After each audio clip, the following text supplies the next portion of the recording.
আচ্ছা, সমাজ কি? সমাজ সমাজ হলো একগুচ্ছ মানুষের ভিড়। সেই ভিড়ের মানুষেরা নিজেই চায় না সেই দলের মধ্যে থাকতে, কিন্তু লোকে কি ভাববে ভেবে সেখানেই রয়ে যায়। সমাজ হলো কিছু নিয়মের বই।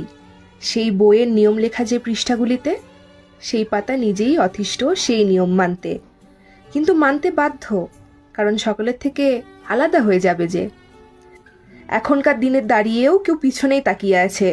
তারা কথা শোনাচ্ছে সেই জনকে যারা সকলের কথা ভেবে ভবিষ্যতের দরজা খোলার চেষ্টা করছে।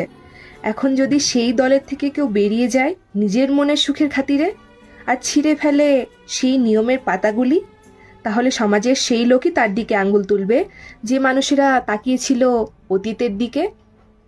তারা এখন আর মানতে রাজি না যে তারাও কখনো সেই অতীতের পাতা থেকে নাম কাটিয়ে ভবিষ্যতের দিকে এগোতে চেয়েছিলেন।